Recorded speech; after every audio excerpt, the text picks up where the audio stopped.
Champion মানসিকতা থাকলে আসলে কি হয় তার একটা উজ্জ্বল উদাহরণ বোধহয় আর্জেন্টিনা গোটা বিশ্বকে দেখিয়ে দিল।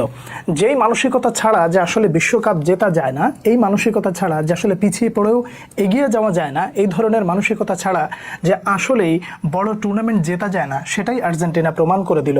স্ট্রাইকাররা যেখানে গোল পাচ্ছে না, সেখানে অন্য কেউ এসে কাউকে না কাউকে তো গোল করতে হবে। লিওনেল স্কালোনির হাতে বোধহয় সেই অস্ত্রগুলো এমনভাবে সুনিপুণভাবে অক্ষত অবস্থায় ছিল, যেটা তিনি আস্তে আস্তে ধীরে ধীরে বের করেছেন। লিওনেল মেসি পেনাল্টিটা মিস করেছেন, আর্জেন্টিনা ঠিক ওই জায়গায় মানসিকতা একটা ধাক্কা খেয়েছিল এবং ওই জায়গা থেকে ফিরে আসার জন্য জাস্ট একটা মোমেন্টামের দরকার ছিল। প্রথমার্ধটা যেভাবে আসলে গোটা দুনিয়া দেখেছে, তাতে করে আপনি এন্টারটেইন হয়েছেন। ফুটবলটা আসলে এভাবেই হয়। আর্জেন্টিনা সুযোগ ছিল মোটামুটি সমতায় ফেরার, কিন্তু সেই সুযোগটা যখন নষ্ট হয়ে যায় তখন স্বাভাবিকভাবে যে কোনো দল পিছিয়ে পড়ে। আপনি এই জায়গায় একটু কম্পেয়ারটা ব্রাজিলের ম্যাচের সাথে করতে পারেন। ব্রাজিল ম্যাচে যখন পেনাল্টিটা পেয়েছিল ব্রাজিল আগে, তখন তারা মিস করেছিল এবং ওই মিসটা করাতে মোটামুটি তারা যে মানসিকতার দিক থেকে পিছায় যায়, ওইটা আর রিকভারি করা সম্ভব হয় নাই। কিন্তু আর্জেন্টিনা দেখেন সমতায় ফেরার মতন সুযোগ পেয়েছে, সেখানে লিওনেল মেসি পেনাল্টি মিস করেছেন এবং সেই মিসের পর দল আরও বেশি পিছায় যাওয়ার কথা ছিল, কিন্তু সেখান থেকে ধীরে ধীরে ধীরে ধীরে ফিরে আসার জন্য যেই জায়গাগুলো যেভাবে যেভাবে পরিবর্তন দরকার লিওনেল স্কালোনি সেটাই করেছেন এবং যেভাবে ম্যাচটা জেতা দরকার ঠিক সেভাবেই যেন জিতলেন। কেমন যেন is like a video game. আমার এখন এই মুহূর্তে রোমেরোকে দিয়ে গোল করানো দরকার, রোমেরো গোল করে দিল। আমার এই মুহূর্তে ম্যাচে ফেরার জন্য লিওনেল মেসিকে দরকার, তিনিও বাইরে থেকে একটা গোল দিয়ে দিলেন। এবং শেষ মুহূর্তে এসে আমার জেতার জন্য এনজো ফার্নান্দেজের একটা হেড দরকার ছিল, তিনি সেই গোলটা করে দিলেন।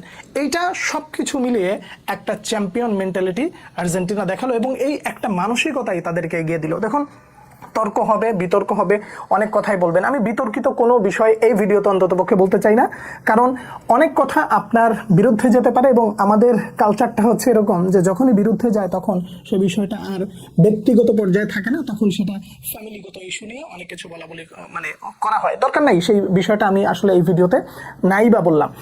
বিতর্কিত জায়গাগুলো নিয়ে আলোচনা করলে অনেক বেশি বলা যাবে, কিন্তু সেই জায়গাটা আপাতত থাকুক।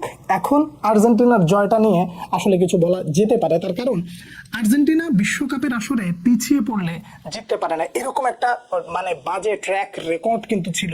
সেই বাজে ট্র্যাক রেকর্ডটা একেবারে ভেঙে চুরমার করে দিলেন লিওনেল স্কালোনি, লিওনেল মেসি। তারপরে হচ্ছে পারেদেসের কথাটার নামটা একটু না নিলেই নয়। কেন আসলে সবার নাম বাদ দিয়ে মেইন কিছু খেলোয়াড়ের নাম বাদ দিয়ে পারেদেসের নামটা নিলাম? আপনার নিশ্চয়ই মনে আছে যে আর্জেন্টিনা যখন এগিয়ে যায় ঠিক তার কিছুক্ষণ আগে মোহাম্মদ সালাহর একটা 2 ভার্সেস 3 যে অ্যাটাকটা পারেদেস ঠেকিয়ে দিয়েছিলেন, ওটা যদি ঠেকিয়ে দিতে না পারতেন তাহলে কিন্তু আর্জেন্টিনা আরও বেশি পিছিয়ে যেতে পারতো। যে কারণে ডিফেন্ডারদেরকে আপনি যতটুকু সুনাম দিবেন, ক্রেডিট দিবেন, বদনাম বলবেন, যত কিছুই যা বলেন, পারেদেসের এই যে পর্দার আড়ালে থেকে যে ছোট্ট একটা কাজ, এই কাজটা দলকে অনেক বেশি এগিয়ে দিয়েছে। এবং অল কাউন্টার অ্যাটাকে যখন আসা হয় এবং অল ডিফেন্স যখন চলে আসে, তখন স্বাভাবিকভাবে এই ধরনের মিস্টেক হইতে পারে, এই ধরনের ভুলও হতে পারে। এবং মিশর চেষ্টা করেছিল তাদের সর্বোচ্চ লেভেলের ফুটবলটা খেলতে এবং সেটা তারা খেলেছে, কিন্তু দিন শেষে গোলেরই খেলা। দিন শেষে আপনার স্কোর বেশি থাকলে আপনি জিতবেন, আপনার স্কোর কম থাকলে আপনি হেরে যাবেন, সেটাই হয়েছে।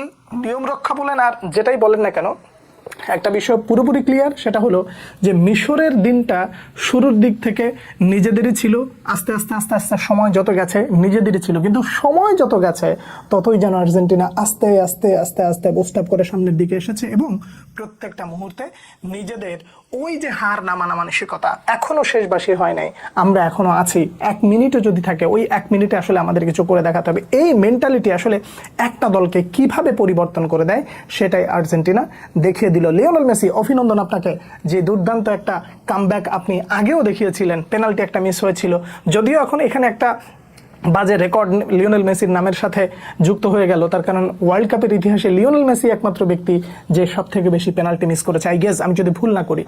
তো এই ট্র্যাকের মাঝখান দিয়েও যখন গোল করা দরকার তখন পেনাল্টি মিস, আর পরবর্তীতে সেটার কাজা কাফারা আদায় করে দেওয়ার জন্য যা প্রয়োজন সেটাই মোটামুটি লিওনেল মেসি করে দেখালেন। এই ক্যারেক্টারটা আসলে সব থেকে বেশি বুস্ট আপ আর্জেন্টিনার জন্য। লিওনেল মেসি ছাড়া আর্জেন্টিনা কি করবে এই তর্ক বিতর্ক আপাতত কোনো দরকার নাই। তিনি যতদিন আছেন ততদিন এইভাবে দলের প্রাণভোমরা হয়ে তাকে কেন্দ্রিক ফুটবলটাকে নিয়ে সামনের দিকে আর্জেন্টিনা এগোবে, এটাই হচ্ছে পরিষ্কার কথা। চ্যাম্পিয়ন টিমের চ্যাম্পিয়ন মেন্টালিটি, আর্জেন্টিনা জিতলো তাদের নিজস্ব স্বকীয়তায় নিজেদের মতন খুলেই এইভাবেই ফুটবলটা খেলতে হয় সেটাই জানিয়ে দিল। অভিনন্দন আর্জেন্টিনা। পরবর্তীতে যেই ম্যাচগুলো হবে সেই ম্যাচগুলো এর চেয়েও বেশি দুর্দান্ত কি হতে পারে, কিংবা এই ম্যাচে কোন জায়গাটায় কোন ক্যারেক্টারটা কোন ব্যক্তিকে সব থেকে বেশি আপনার কাছে উজ্জ্বল মনে হয়েছে আর্জেন্টিনার পারফরমেন্স, আপনি জানাতে পারেন। পরবর্তী ভিডিওতে আবার দেখা হচ্ছে, সে পর্যন্ত অনেক অনেক ভালো থাকবেন। আল্লাহ হাফেজ।